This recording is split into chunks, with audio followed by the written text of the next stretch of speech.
Hello everyone.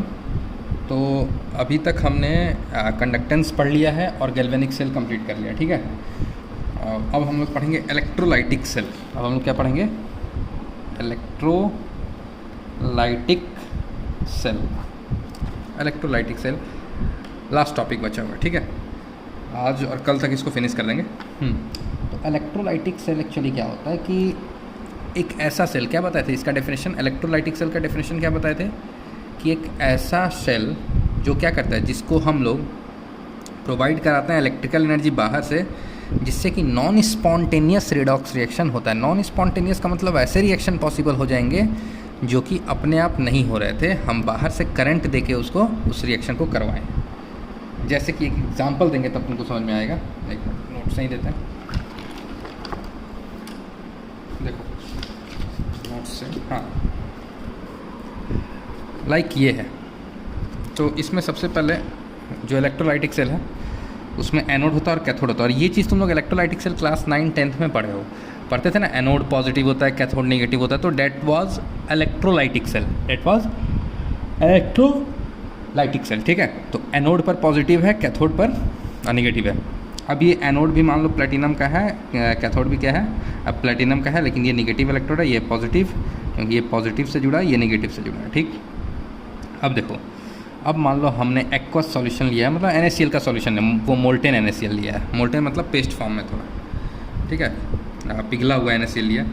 तो molten form में भी NaCl Na+ और Cl- आयन तो बनाएगा ही। अब देखो क्या होगा कि ये जो एनोड है यहाँ पर क्या होता है, oxidation.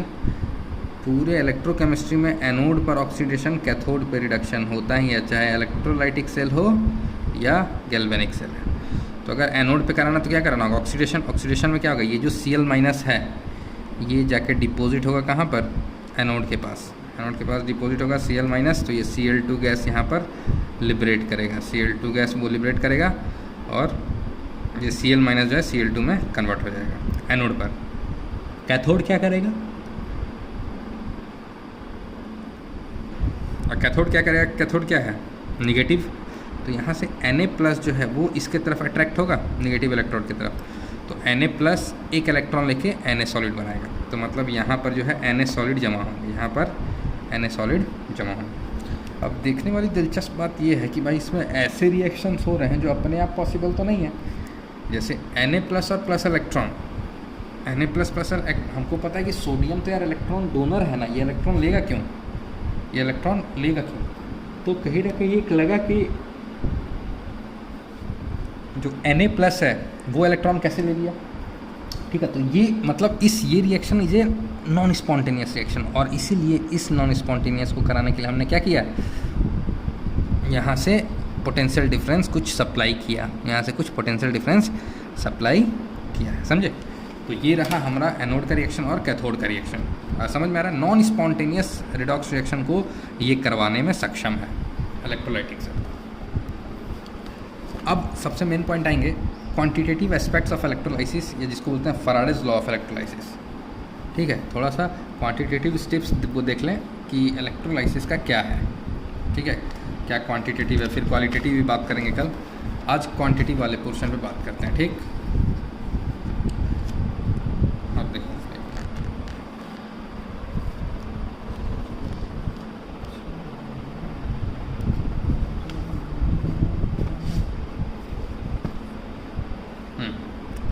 First law of electrolysis, Faraday's first law of electrolysis, ये क्या बोलता है कि the weight of a substance deposited, evolved और डिस्चार्ज,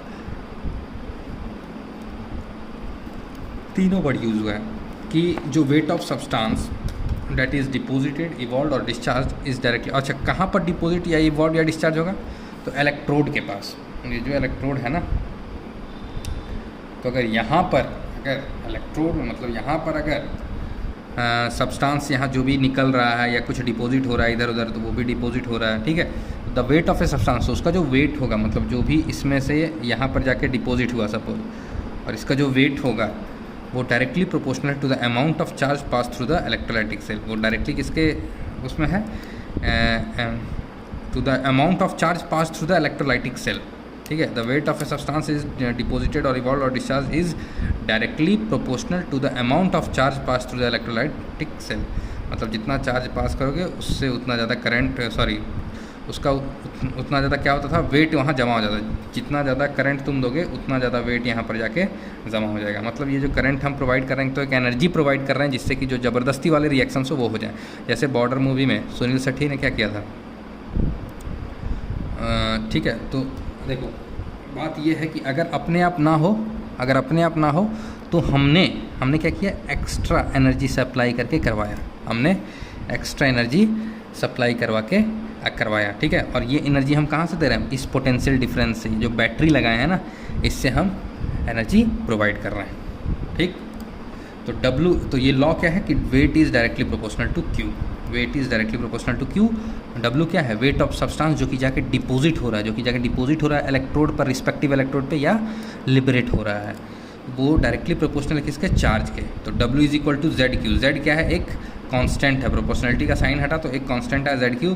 Z को बोलते हैं इलेक्ट्रोकेमिकल इक्विवेलेंट और Z का वैल्यू होता है Z is equal to E/96,500। E/96,500 where E is equivalent weight of substance और 96,500 क्या है, 1 फैराडे चार्ज। 1 फैराडे चार्ज क्या होता है, 1 मोल इलेक्ट्रॉन पे जितने चार्ज हुए वो 1 फैराडे होते हैं।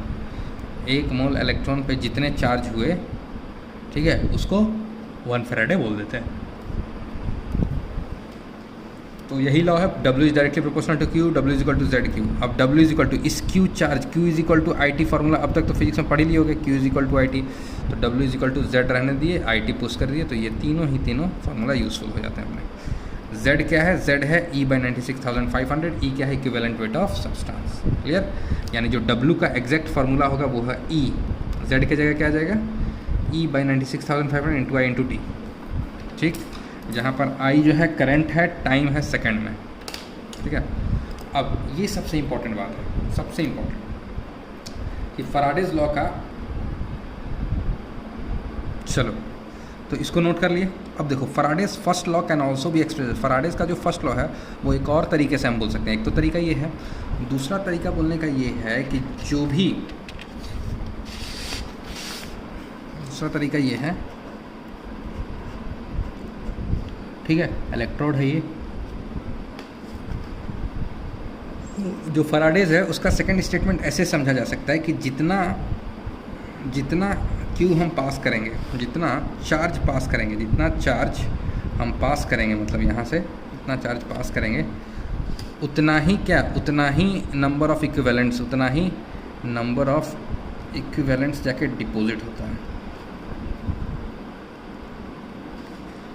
जितना चार्ज हम यहाँ से पास करेंगे सर्किट में उतना ही इक्विवेलेंट समझ रहे हो ना, नंबर ऑफ इक्विवेलेंट्स उतना ही नंबर ऑफ, जैसे नंबर ऑफ मोल्स होता था उसी तरह नंबर ऑफ मोल्स क्या होता था, given weight upon molecular wait. तो नंबर ऑफ इक्विवेलेंट्स का फार्मूला क्या हुआ, भूल गई, नंबर, बात समझ रहे हो कि नहीं। देखो ये जो चार्ज है मान लो ये, ठीक है, जितना तुम पास कर रहा है, ठीक है, तो जितना पास करेगा उतना ही इक्विवेलेंट अमाउंट जो है जाके यहाँ पर डिपॉजिट होगा या लिबरेट होगा। वही समझाना चाह रहे हैं, जितना चार्ज पास करेगा उसी के अकॉर्डिंग नंबर ऑफ इक्विवेलेंट जाके डिपॉजिट होगा या लिबरेट होगा, है ना, या डिस्चार्ज होगा उसको बोलते हैं, ठीक है। अब देखो Faraday's first law can also be expressed as 1 equivalent of substance is deposited discharge by passage of 1 Faraday. मतलब अगर आप, अच्छा 1 फैराडे चार्ज, जितना फैराडे आप पास कर रहे हो उतना ही इक्विवेलेंट जाके डिपॉजिट हो जाए। अच्छा 1 फैराडे एक तरह से क्या है, चार्ज ही तो है एक तरह से। 1 फैराडे क्या है, चार्ज है कितना, 96,500 कूलम। तो ये लॉ बोलता है कि 1 equivalent of substance is deposited और evolve discharge by passage of 1 Faraday of charge. और नंबर ऑफ फैराडे निकालना हुआ, देखो तुमको क्वेश्चन में चार्ज दिया हुआ रहेगा, तुम सबसे पहले क्या करोगे, नंबर ऑफ फैराडे निकालो। बहुत इंपॉर्टेंट पॉइंट है, नंबर ऑफ फैराडे कैसे निकालोगे। अब हमको पता है कि 96,500 जो कूलम होगा उसमें Q चार्ज, Q 96,500 कूलम को हम बोल रहे हैं 1 फैराडे चार्ज, ठीक है। तो एक कूलम को कितना बोलेंगे, एक कूलम को बोलते हैं 1/96,500। तो Q कूलम चार्ज अगर हमको चाहिए, Q कूलम चार्ज मतलब 1/96,500 इंटू Q, यानी Q/96,500 हमको एक अकाउंटेंट को देना पड़ेगा।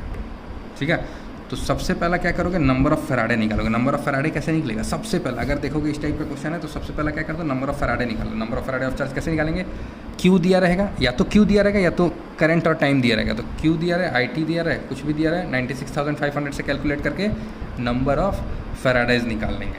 नंबर ऑफ़ फैराडेज निकालने के बाद जितना नंबर ऑफ़ फैराडेज होगा उतना ही नंबर ऑफ़ इक्विवेलेंट उनको मिलना चाहिए, उतना ही नंबर ऑफ़ इक्विवेलेंट उनको मिलना चाहिए। ठीक है, अब बात करते हैं गैसेस की। अगर गैसेस की बात करो तो volume of gas at STP is given by moles of gas. STP पे जो गैस है उसका मोल्स कैसे निकालता है, गिवन वॉल्यूम अपॉन 22.7, है ना। नंबर ऑफ़ इक्विवेलेंट्स अगर निकालना हो, तुमको याद है हम तुमको एक फार्मूला बताए थे नंबर ऑफ़ मिली इक्विवेलेंट का, नंबर ऑफ़ मिली इक्विवेलेंट्स का फार्मूला बताए थे, क्या बताए थे याद करो।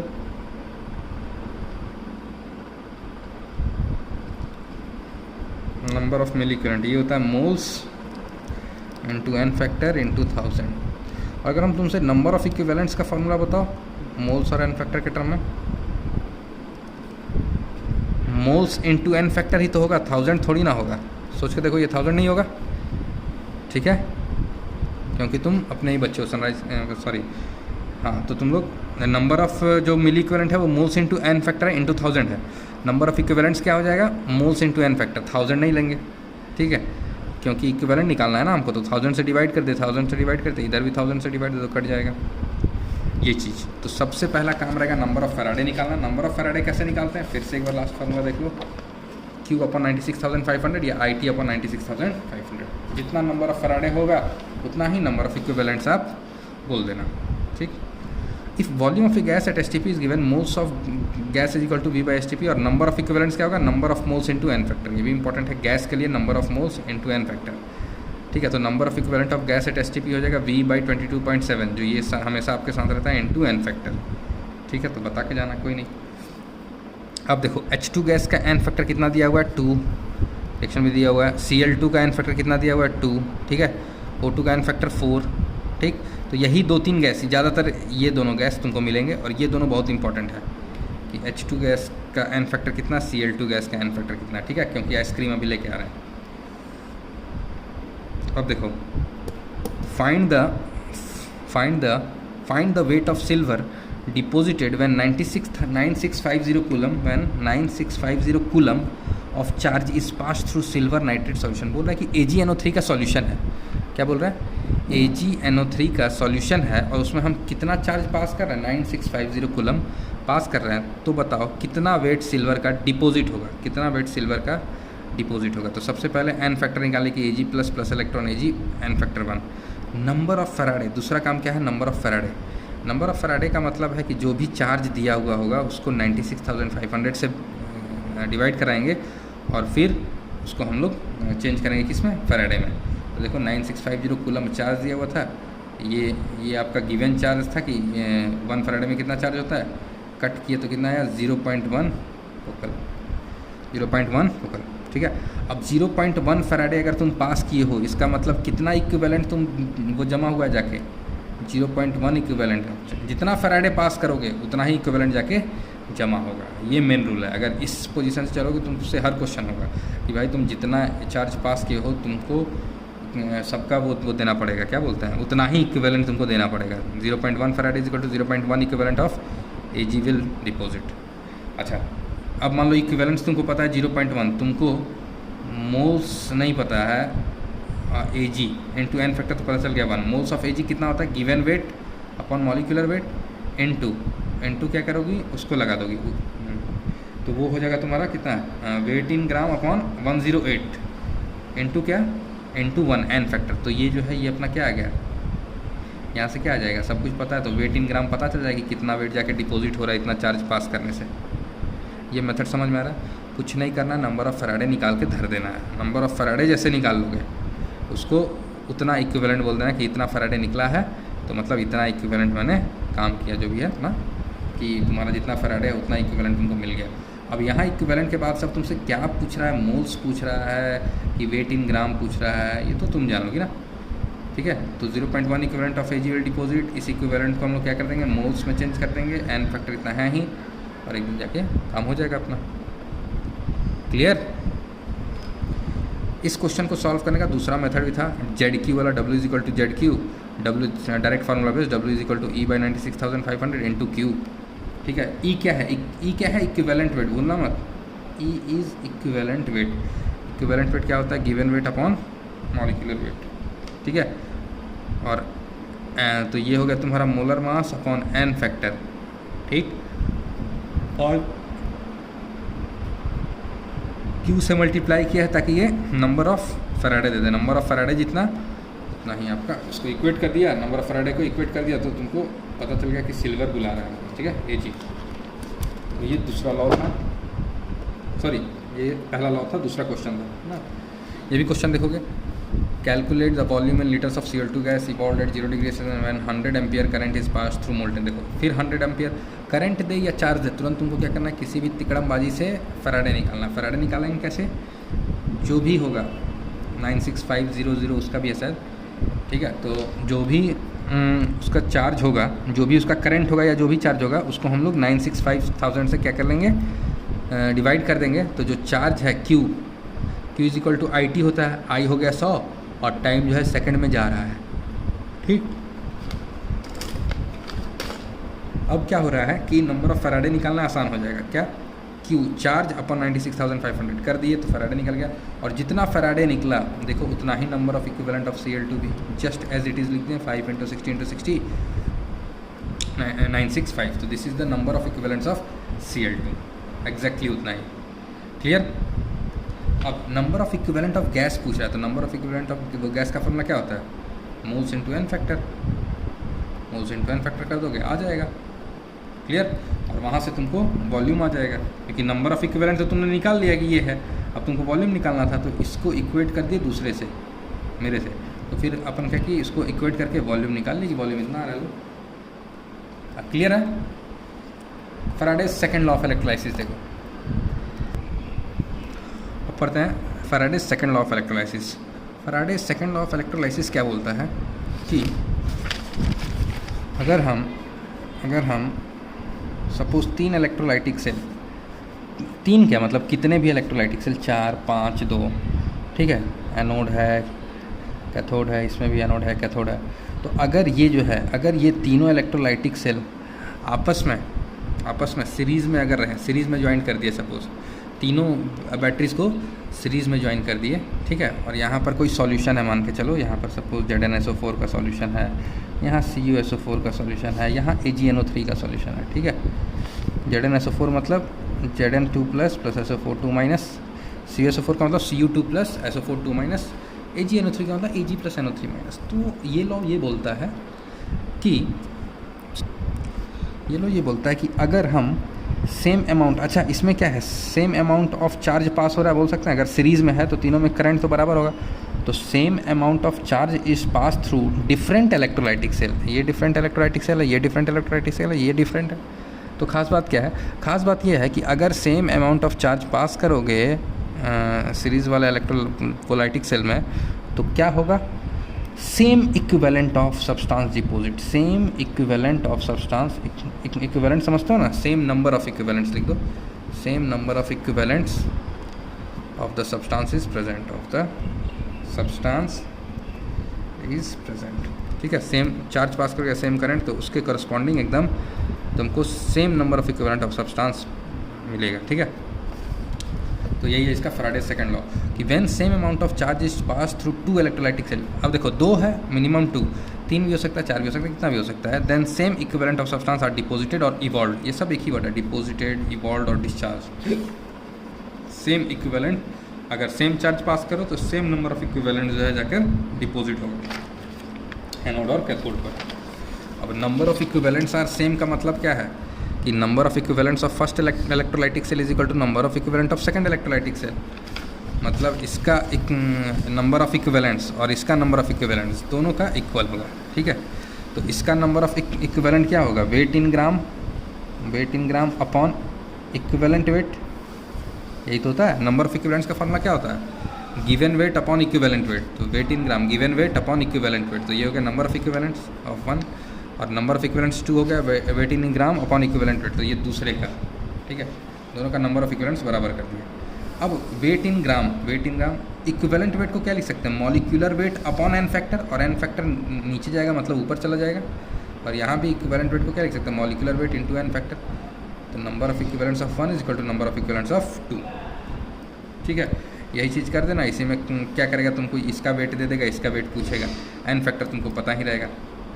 ठीक है, एन फैक्टर को सिंपल मान लो, अगर ऐसे है Ag प्लस इलेक्ट्रॉन से Ag, तो कितना मोल इलेक्ट्रॉन, उसी से तुम देख सकते हो, एक इलेक्ट्रॉन इन्वॉल्व है तो एन फैक्टर 1 हो जाएगा। ठीक, या तुमको आता ही है Ag से 0 से प्लस, Ag प्लस है तो +1 से 0 में जाना, ऑक्सीडेशन नंबर 1। ठीक है, ऑक्सीडेशन नंबर बोलते हैं, एन फैक्टर 1 है ना, इस तरह से देख सकते हो। Same current is pass through a solution of Ag plus and Cu2 connected in series if Ag deposit is 1.08 ग्राम। अगर Ag 1.08 ग्राम डिपॉजिट है, find the weight of copper deposited. बोले ना, एक का वेट दे दिया, दूसरे का वेट पूछा है, कुछ नहीं करना, इक्विवेलेंट्स इक्वल कर देना है, equivalent number of equivalents equal कर देना है ना। तो इसका तो दिया हुआ था गिवन वेट, है ना, Ag का 108 और molecular weight 108 into n factor 1। Copper का क्या होगा, कॉपर का होगा वेट इन ग्राम अपॉन 63.5 होता है मॉलिक्यूलर इंटू 2 क्या है, कॉपर का एन फैक्टर है ना, कॉपर जो है Cu2+ में जाएगा तो एन फैक्टर होगा ना, एन फैक्टर 2 हो गया, देख लो करके। ठीक है, तो इस तरह से सॉल्व करेंगे, तुरंत एक लाइन में आंसर आएगा, बहुत ईजी टॉपिक है। Find the time in second required to coat a surface of 80 centimeter square with 0.05 millimeter thick layer of Ag with the passage of 3 ampere current through AgNO3 solution। इसका खुद से करोगे, ये question खुद से try करोगे। और नरेंद्र अवस्थी में अब जाके देखोगे तो तुमको स्टार्टिंग से क्वेश्चन मिलेगा, अब तुमको स्टार्टिंग से क्वेश्चन मिलेगा। नोट्स हम भेज देते हैं और नीट वालों के लिए भी भेज देते हैं। ठीक है, नीट वालों के लिए भी हम भेज देते हैं क्वेश्चन, परेशान ना हो।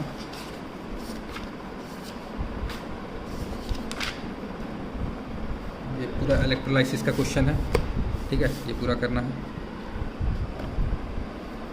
अब एक चीज़ देखो, 2 रिएक्शन जो तुमको याद करना है वो पता है क्या, एक वाटर का रिडक्शन और वाटर का ऑक्सीडेशन। जैसे ये वाला रिएक्शन, इसको कल बताएंगे, लेकिन ये रिएक्शन करोगे याद। This is oxidation of water, this is oxidation of water. इस रिएक्शन को लर्न कर लेना एकदम, ऑक्सीडेशन ऑफ वाटर, और this is reduction of water, this is reduction of water. तो ये दोनों रिएक्शन हमको कल याद चाहिए, क्लास होने से पहले। ये वाला रिएक्शन और पीछे वाला रिएक्शन, ये है reduction of water, reduction of water ये रिएक्शन, और वो है ऑक्सीडेशन ऑफ वाटर। वो दोनों रिएक्शन याद होना चाहिए, तब कल आगे हम लोग चर्चा करेंगे। ठीक है, हम भेज दे रहे हैं, PDF वगैरह भेज दे रहे हैं, सब आराम से इसको लिख लो और क्वेश्चंस करो, तब मज़ा आएगा। इलेक्ट्रोलाइसिस के सवाल एकदम दे रहा है इधर बहुत, JEE में, नीट में भी, क्योंकि वो टॉपिक NCERT में देखोगे इतना सा दिया है, इतना सा थोड़ा सा, लेकिन उस पर क्वेश्चन ढेर सारा बनेगा। ठीक है, चलो हम भेजते हैं वो क्वेश्चंस, ट्राई करना, ठीक, जरूर करना, जितने इतने में है, जितने नोट्स में वो तो करना ही है, और जो भेज रहे हैं वो भी करना है। ठीक, ओके, चलो। और कल का क्लास भी हो सके तो मे बी इवनिंग तक ही वो लिंक जो है अपलोड हो जाएगा। ठीक है, कल मोस्ट प्रोबेबली चैप्टर ख़त्म हो जाएगा, और सैटरडे को इस चैप्टर का टेस्ट है, सैटरडे को इलेक्ट्रोकेमिस्ट्री का टेस्ट है। बोले भी थे, पिछली बार ही बोल दिए थे। चलो ठीक है, ओके, चलो, बाय एवरीवन, टेक केयर।